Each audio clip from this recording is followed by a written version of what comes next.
This is the Johhny Cleveland Podcast, all things Cleveland sports, with your host, John Suchan.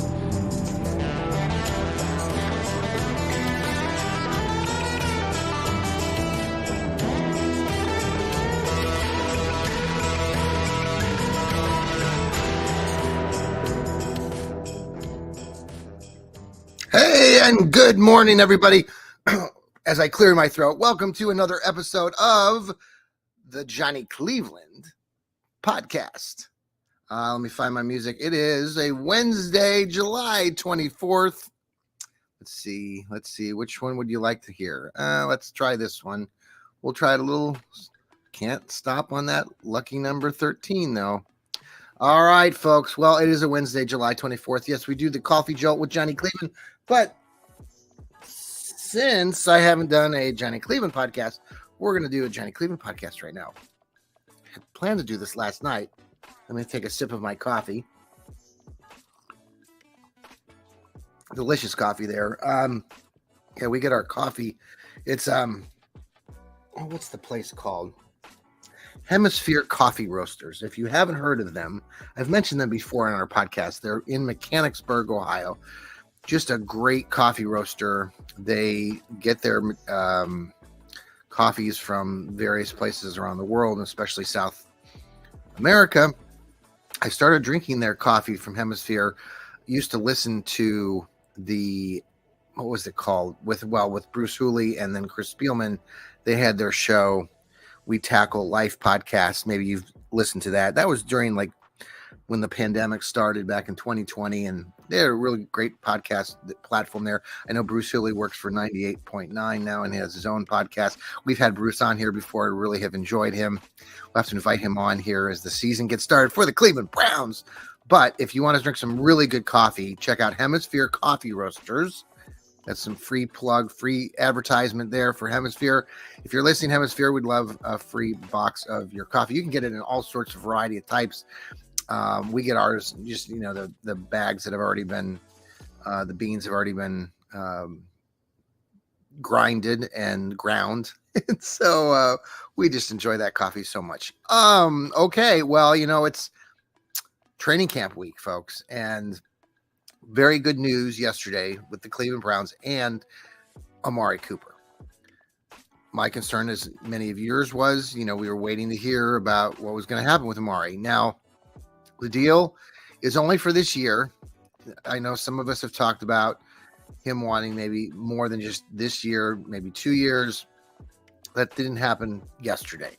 What he did get was a guarantee on his contract for this year, which was going to pay him $20 million.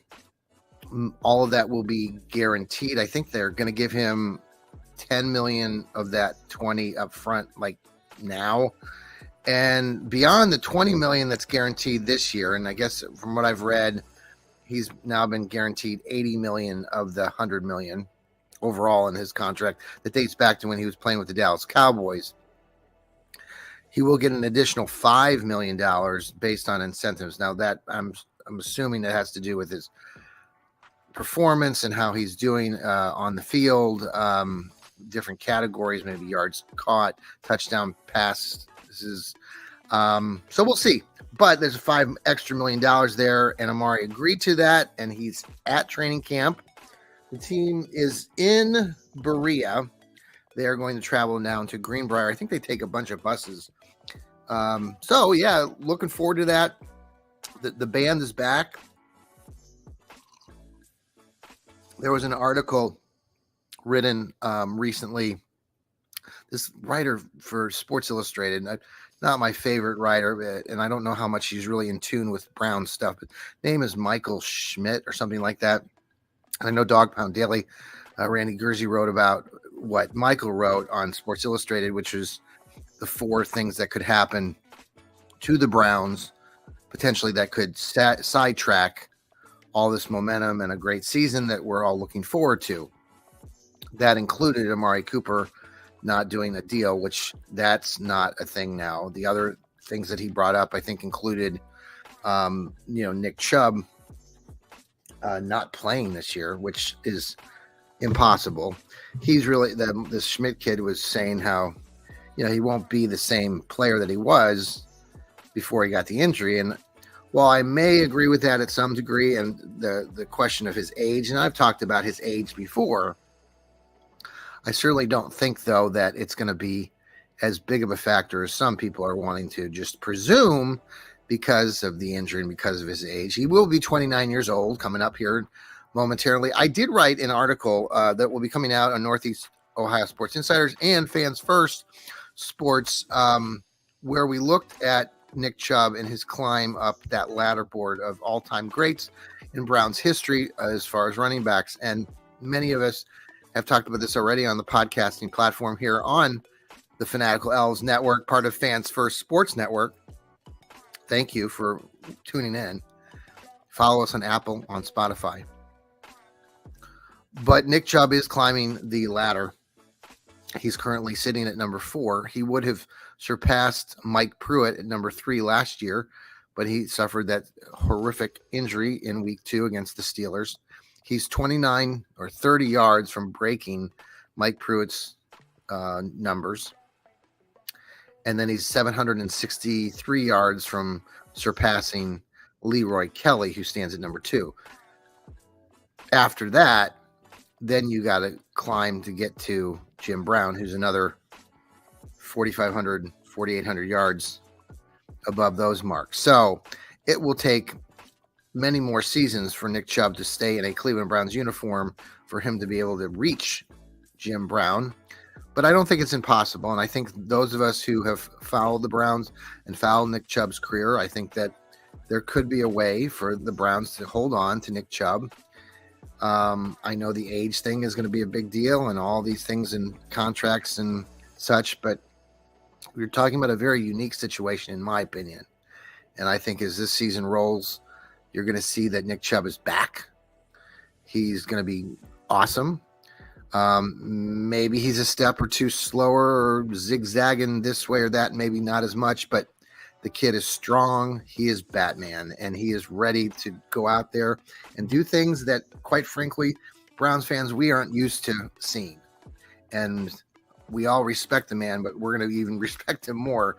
I have a strong feeling at the end of this season. So the Schmidt character also talked about in the Sports Illustrated article about Deshaun Watson not having a good season, and that could derail how things go in Cleveland. And I certainly agree with that assessment.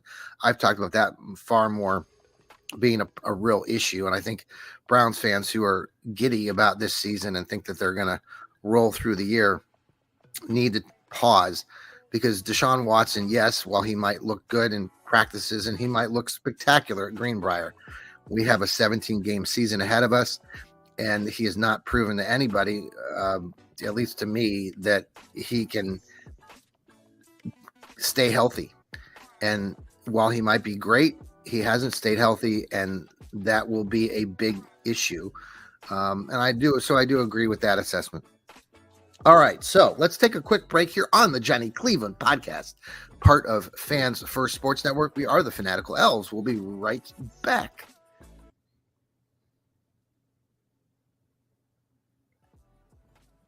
We're back.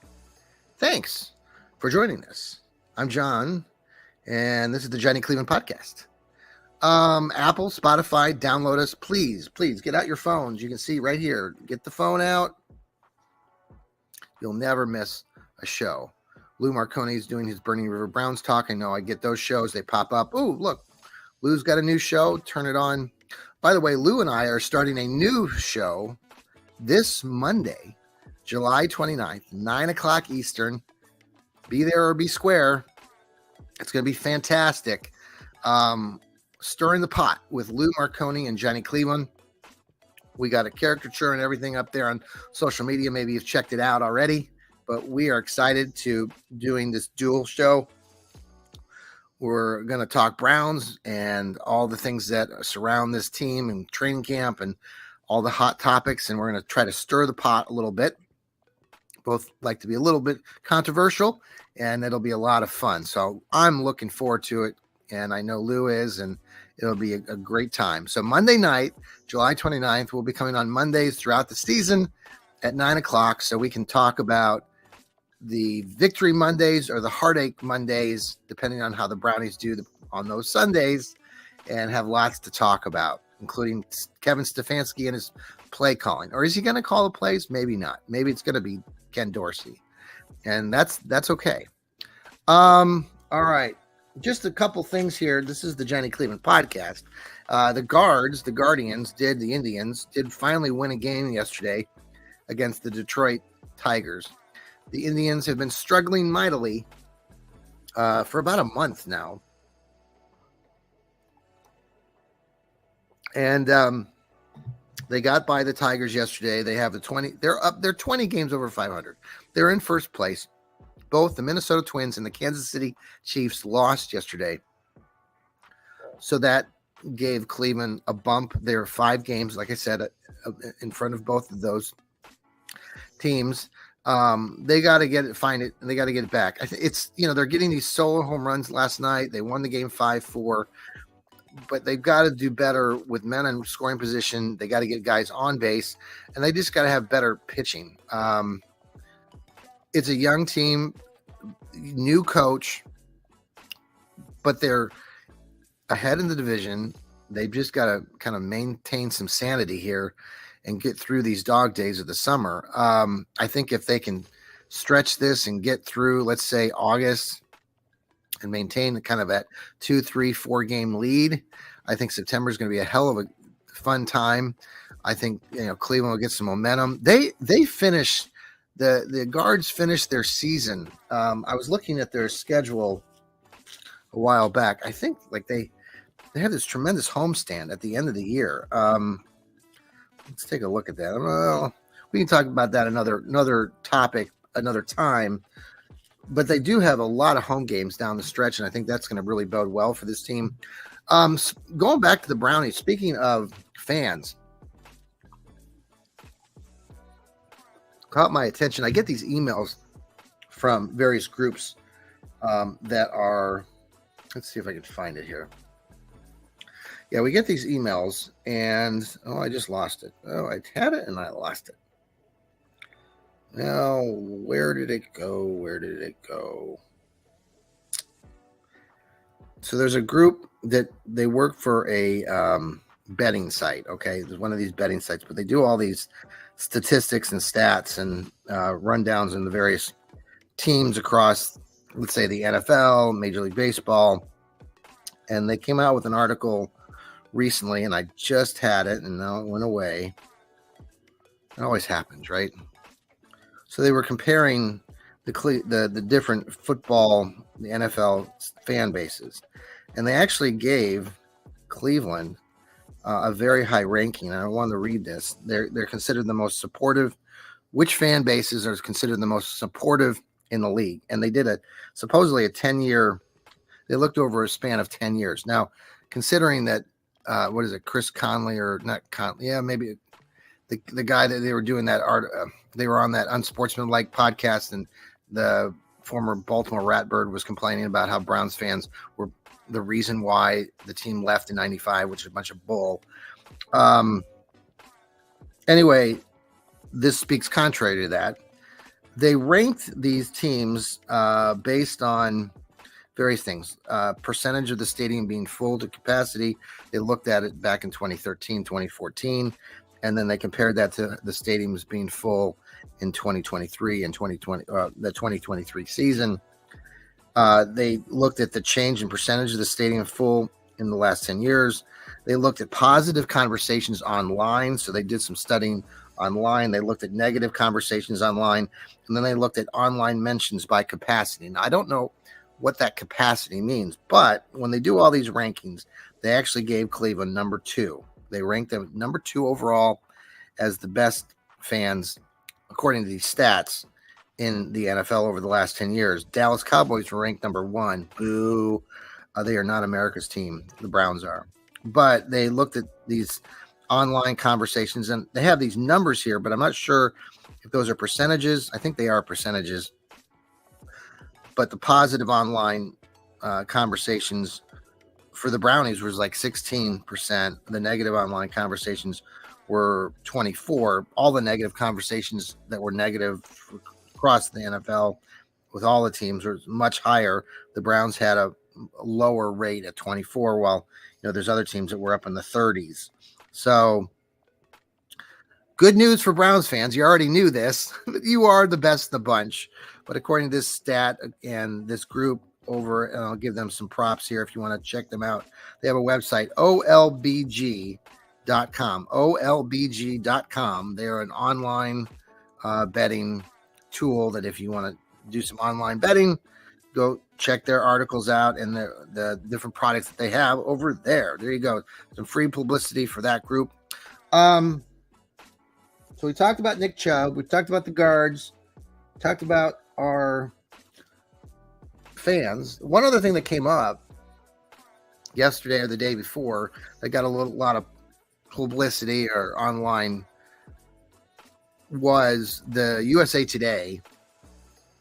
Their sports department or the guy there that writes his predictions came out with where the teams would land. And he actually gave Cleveland a 10-7 overall record and a run in the playoffs. But that's it. They make a run and then they lose in the playoffs. They don't get very far. The two teams that do get there, though, are the New York Jets and the Green Bay Packers. I'm really getting sick of all this conversation of Jordan Love being the greatest of all time and the Green Bay Packers going to the Super Bowl. For God's sakes, people, please. I mean, these national media folks are just killing me with this conversation about all the Packers. And the Jets, please, Lord have mercy. I mean, come on, folks. We know this, right? You Browns fans, you know this. I mean, Aaron Rodgers and the Jets are not going to go anywhere. They're not. We know this. Okay, maybe they have a decent defense. They've had a decent defense for a while now, but they're not going to a damn Super Bowl and they're not going to win one. So this guy, USA Today, predicts that Green Bay is going to play the New York Jets in the Super Bowl. Not going to happen. Not happening. All right. Here's the interesting take. I thought this was just hilarious. Now, I do sports writing and do these podcasts, but I found this hilarious when this article came out on USA Today. And all of you who are on social media or follow sports or follow the Brownies, maybe you pay attention to this, maybe you don't, but I thought this was quite interesting. So they're giving the Browns a 10-7 record. They're giving the Browns a run into the playoffs. But there were three different articles that spoke about this in writing, and they all had three different headlines. And I just wanted to share these out because I just think these are hilarious. So the one that I used to write for, Dog Pound Daily, Randy Gersey, respectable, good writer, good product. I know some of you who might follow the Browns have heard from other people that maybe you follow on social media that said, oh, Dog Pound Daily is trash. Well, I'm sorry. Those people that are telling you that, they're not very smart. So Dog Pound Daily is a very good product, and it has a lot of good information, and Randy's a very keen guy. There's other great writers there, Eddie McDonald. There have been a lot of writers that have gone through Dog Pound Daily that maybe you follow now. Anyway, trying to give you a plug there, Dog Pound Daily, if you're paying attention. Their headline on Dog Pound Daily, though, on this article that gives the Browns a run to the playoffs, says NFL analyst has a solid prediction for the Cleveland Browns in 2024. Couldn't agree more. I think that's a spot on, great headline. But then you get other headlines like this one from Browns Digest, who says Harrison Reno is the writer who writes the article describing this situation, where his title was, where will Browns finish in AFC North? Expert makes shocking season predictions.